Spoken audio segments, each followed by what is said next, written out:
So the first person I'd like to introduce is our Democrat candidate, Thurston.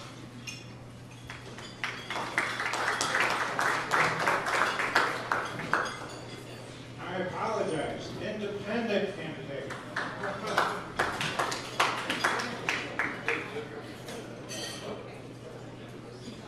Thank you, Deb. Well, thank you, Barry, and good morning, folks.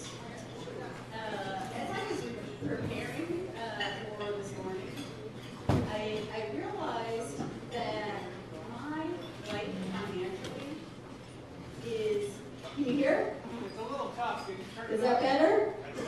Okay, I need to hold it in a different position. Okay, as I was preparing this morning for today, I realized that my life, my personal life, financially, can be compared very much to the city of Prescott. It's very much the same.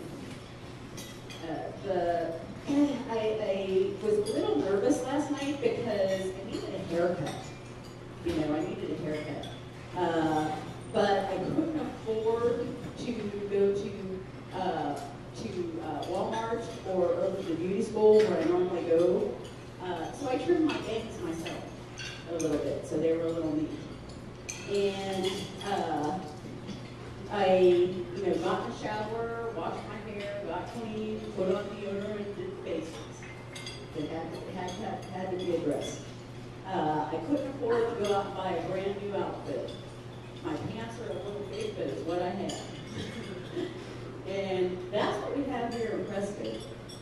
We have a similar financial circumstances. And we really can't afford to go around with this. It's serious. It's just not serious at the national level, the state level. It's serious right here in this town. And going off my notes a little bit here, the first thing I have to address, as you can see, is the economy and economic development, which is the most important thing. And just as I personally must overcome and adapt, we as a city must do the same thing. There's just no question about it. I wear makeup today. That's about as much fluff as I can afford. Okay, and that's where we're at as a city. We can't afford to just punt, continue to punt in looking for solutions for our financial crisis, and we are in crisis. We're in serious crisis. In 2006, our the taxes that we collected were $17.6 million, and in 2011 they are $14.9 million. That's a 16% decrease in tax revenue. Ouch. Not good. We know what's going to happen with coming down from the state. A lot of us here know exactly what's coming down from the state. Ouch.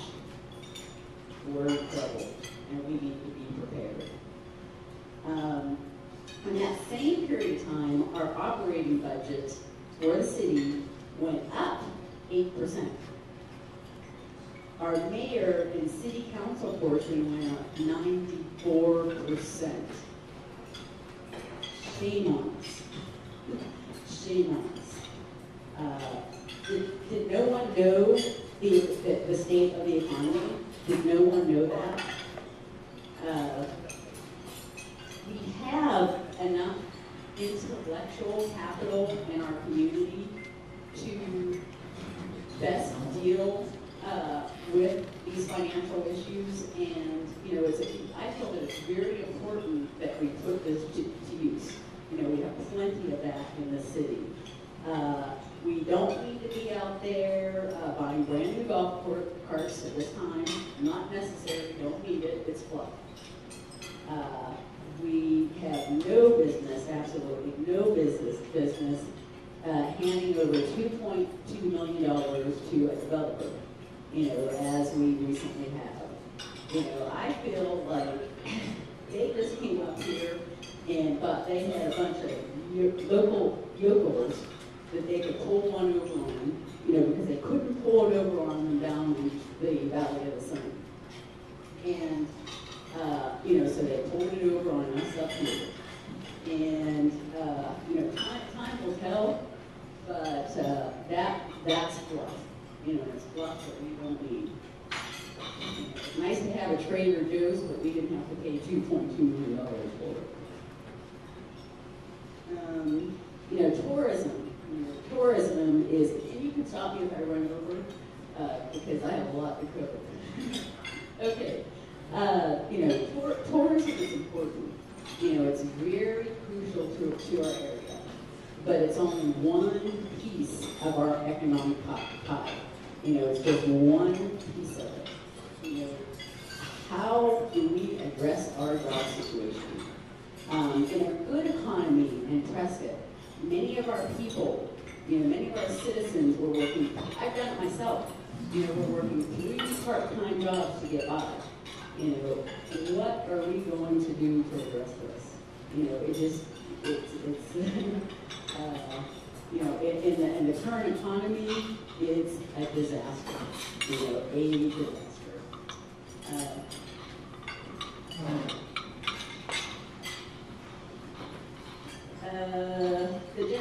The Prescott General Plan.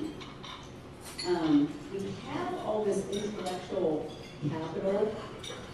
Why? I don't understand why we would put people like a 90-year-old woman, on, that doesn't have business experience or much business experience, when we have all this intellectual capital, on this committee. We've got to use the best that we have available. We can't fool around. We do not have time to fool around. Everybody knows what's coming down the road. I don't even have to tell you. You know what I'm talking about.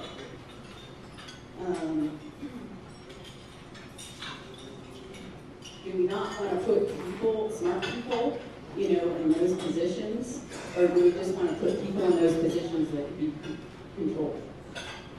Do we just want to put our friends there? Do we just want to people please, or are we going to get down to business? The Elks Opera House. Why do we still have it? What is the point? It's just another thing that's dragging us down. Sell it. Sell it to the highest bidder. Get rid of it. We don't need that financial burden. The Big Chino. Let's talk about the Big Chino. Where is the money going to come from? It's a wonderful thought. It's a great idea. The day will come when we have growth again in this community. We're not going to stop that. The almighty dollar will take care of it. I moved to Phoenix in '77 when it was still called the Valley of the Sun, and you could see from one end of the valley to the other. That's no longer the case as we know. For many years, people fought growth, and it came anyhow. We can't stop it. Okay, but the fact is, we don't have the money for the Big Chino right now. Where is it going to come from? I know that we have already spent, $40 million on the Big Chino, and that's a huge investment. But that's not the point. Where is the rest going to come from? Where is that capital going to come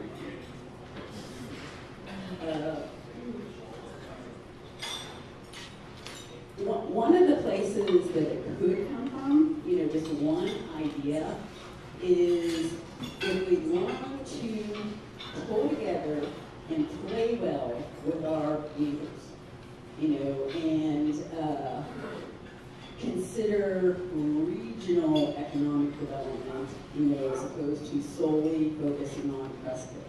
We need to play well for our neighbors. This is the, some of the best ways, to stimulate economic growth is to, work with our neighbors on road projects, on sewer projects. Maybe, I'm not saying we should do this, but maybe we should consider turning our airport into a regional, project as opposed to a Prescott project. Open space. On open space. We recently reduced the allocations in open space from 3 million to 500,000, which many voters are unhappy about. The voters approved a sales tax extension in 2000 that coupled street repairs with open space purchases. But the wording in the ballot was vague, as you know.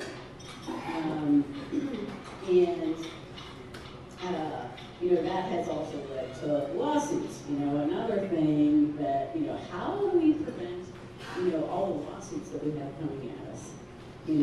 How do we reduce those?